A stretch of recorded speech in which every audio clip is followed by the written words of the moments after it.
आइए आज आपको एक कहानी सुनाता। एक बार एक नेत्रहीन व्यक्ति गया मंदिर ईश्वर के दर्शन प्राप्त करने।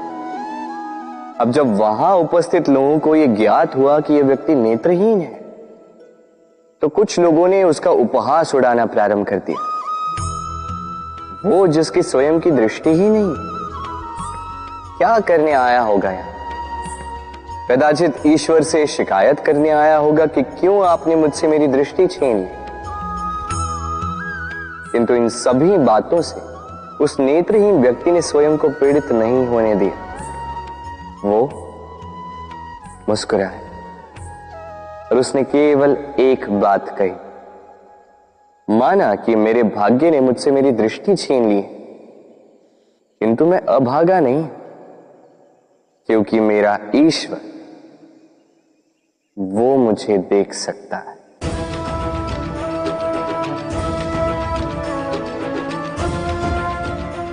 स्मरण रखिएगा, दृष्टि नहीं दृष्टिकोण आवश्यक है। यदि आपका दृष्टिकोण शुभ हो तो अशुभ में भी शुभ स्वयं दिखने लगता है और मन प्रसन्न होकर कहता, राधे राधे।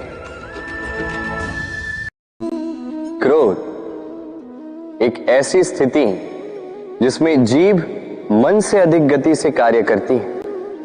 लालच वो मनस्थिति जिसमें स्वार्थ करुणा से अधिक गति से कार्य करता है। प्रतिशोध जिसमें व्यक्ति दूसरों से अधिक स्वयं को हानि पहुंचाकर सुख पाता है। और ईर्ष्या जिसमें व्यक्ति स्वयं के अस्तित्व को ही खो बैठता है, कुछ और ही बन जाता है। दूसरी ओर आनंद वो स्थिति जिसमें आत्मा शरीर से अधिक प्रसन्न होती है।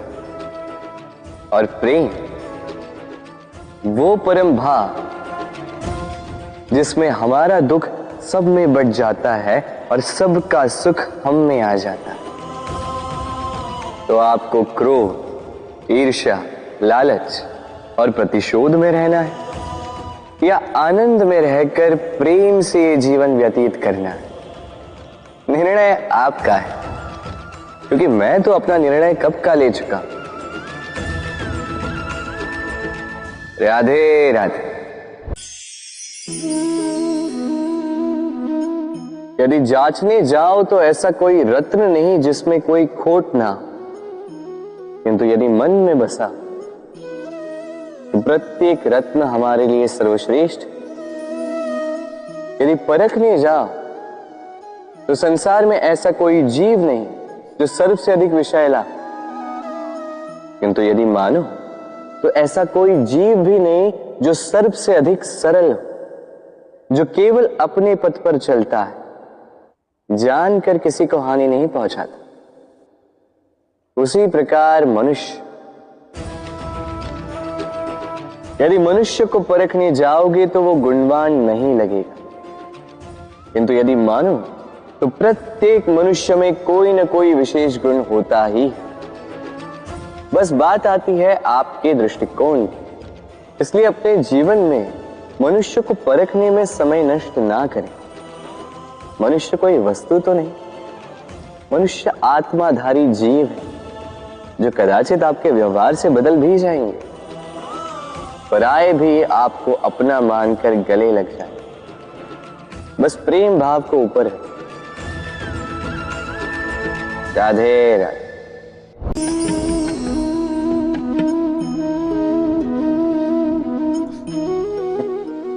इस पात्र का महत्व हमारे जीवन में हम भली भांति जानते हैं। गर्मी की ऋतु में ये हमारी प्यास बुझाता है, शीतल जल को जैसे अमृत बनाकर हम तक सौंपता है। किंतु इस पात्र को बनाया कैसे जाता है? क्या इस प्रक्रिया के विषय में आपको ज्ञात है?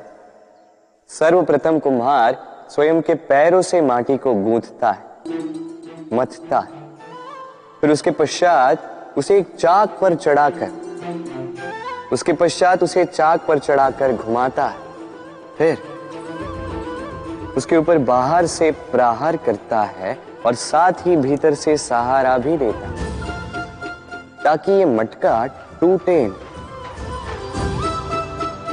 फिर अपनी ही बनाई रचना को जलती हुई भट्टी में छोड़ देता है तपने के लिए, और उसके पश्चात शीतल जल देने वाला ये पात्र हमें प्राप्त होता है।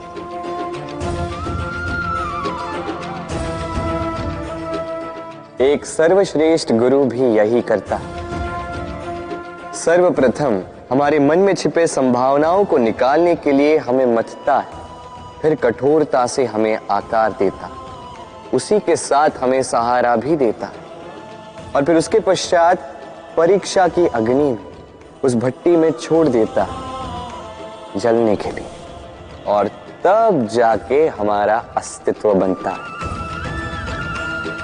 इसलिए यदि आपके गुरु कठोर हो तो उनसे कुपित ना हुई, उनसे क्रोधित ना हुई, क्योंकि वही वो कुम्हार है जो आपके जीवन के पात्र को एक सुंदर सा आकार देंगे।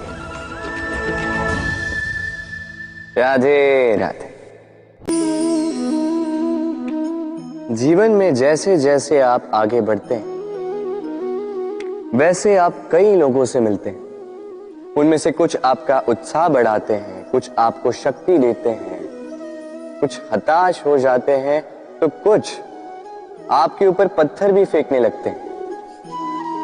ऐसे में हम में से अधिकतर लोग क्या करते हैं? दूसरों के कर्मों के कारण स्वयं विचलित हो जाते हैं, क्रोधित हो जाते हैं उन पर, उनसे लड़ते हैं, उन्हें कोसते हैं, प्रतिशोध की भावना लेकर उन्हीं के फेंके हुए पत्थर पुनः उन्हीं के पास फेंकने का प्रयास करते हैं। किंतु इससे होता क्या है? यह है आपका लक्ष्य, यह है आपकी राह। अब इन सारी बातों के कारण आप यहीं रुककर इनका सामना करने लगते हैं।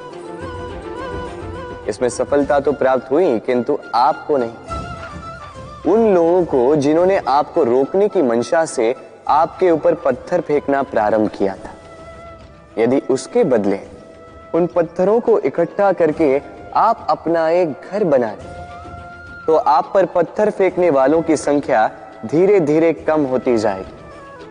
आप भी अविचल होकर अपने लक्ष्य की ओर आगे बढ़ पाएंगे। तो आलोचना से लड़कर स्वयं का समय व्यर्थ करना चाहते हैं या अपनी लक्ष्य की ओर अपना ध्यान केंद्रित करना चाहते हैं? निर्णय आपका है। राधे राधे। जीवन में सभी आगे बढ़ना चाहते हैं, अपने लक्ष्य को प्राप्त करना चाहते हैं, सफलता पाना चाहते हैं, किंतु सभी ये नहीं कर पाते। फिर जुड़ जाते हैं उस प्रयास में कि ढूंढ ले वो कारण जिसके कारण ये असफल हुए। अब उसमें भी अधिकतर लोग गलत चयन कर जाते हैं। अब यदि इस बात को मैं आपको विस्तार में समझाऊं तो बात कुछ यूं है। यदि मेरे दांतों में पीड़ा है तो पेट दर्द का काढ़ा पीने से कुछ नहीं होगा। यदि नींव में समस्या है तो मैं शिखर को कितना भी सजा लूं, भवन तो गिरेगा। यदि हम जीवन में आगे नहीं बढ़ पा रहे हैं तो कारण हमारे पांव की मोच नहीं, हमारी छोटी सोच है। यदि हम अपना भाग्य, अपना भविष्य नहीं लिख पा रहे हैं तो इसका कारण टूटी हुई कलम नहीं, औरों से जलन। यदि महान कार्य करने के पश्चात भी यश प्राप्त नहीं हो पा रहा तो इसका कारण तन का आलस नहीं, मन का लालच है। इसलिए सर्वप्रथम अपनी असफलता का कारण उचित प्रकार से समझें और फिर उचित प्रकार से उस दिशा में प्रस्थान करें। आपको सफलता अवश्य प्राप्त होगी, कोई आपको रोक नहीं पाएगा। बस प्रेम से कहते रहो राधे राधे। जीवन में हम अपनों के लिए, हमारे प्रियजनों के लिए सदा कुछ अच्छा करना चाहते हैं, उन्हें प्रसन्न करने के लिए कई बार उन्हें भेंट देते, और भेंट देते समय एक विचार सदा मन में रहता है कि ये भेंट विशेष होनी चाहिए, ये भेंट सुंदर होनी चाहिए, मूल्यवान होनी चाहिए, ऐसी भेंट होनी चाहिए जो सदा के लिए उन्हें स्मरण रहे। तो कुछ लोग चयन करते हैं उत्तम वस्त्रों का, कुछ लोग चयन करते हैं मूल्यवान आभूषणों का, किंतु क्या ये पर्याप्त? आप स्वयं सोचिए, कितना भी उत्तम वस्त्र क्यों ना हो, एक समय के पश्चात फीका पड़ने लगता, खराब होने लगता, फटने लगता। मूल्यवान आभूषण भी कभी न कभी चुरा लिए जा सकते हैं, सदा के लिए उन्हीं के साथ रहेंगे ये कदाचित संभव नहीं। तो फिर ऐसा क्या उन्हें दिया जाए जो सदा के लिए उनके साथ रहे? उत्तर है अच्छा समय। यदि आप किसी को उत्तम भेंट देना चाहते हैं तो उनके साथ उत्तम समय व्यतीत कीजिए, क्योंकि जैसे जैसे समय व्यतीत होता जाएगा ये पुराना नहीं होगा, ये सदा मन में जीवित रहेगा और उन मुस्कुराहट के पलों को ना कोई उनसे छीन पाएगा ना ही चुरा पाएगा। तो आनंद के साथ समय व्यतीत करें और प्रेम से कहें राधे राधे। जीवन में कभी कभी आपने क्या पा लिया, उससे भी अधिक महत्वपूर्ण यह है कि आपने क्या त्याग दिया। किंतु किन किन बातों से सावधान रहा जाए, ध्यान से सुनिएगा। जीवन में जब भी आप अपना लक्ष्य चुनो तो भ्रम से सावधान रहिए, क्योंकि वो आपके लक्ष्य को भटका देगा। जब यात्रा करो तो आलस्य से सावधान रहिएगा, क्योंकि वो आपको आपकी यात्रा पूर्ण करने देगा नहीं। जब भी न्याय करो तो मित्रों से सावधान रहिएगा, क्योंकि वो आपकी न्याय करने की शक्ति को दुर्बल बना देता। जब भी सफलता प्राप्त करो घमंड से सावधान रहिएगा, क्योंकि वो आपकी सफलता को अधिक समय के लिए आपके पास टिकने देगा नहीं। और जब भी प्रेम करो स्वयं से सावधान रहिएगा, क्योंकि मैं आपको कभी हम बनने नहीं देगा। राधे।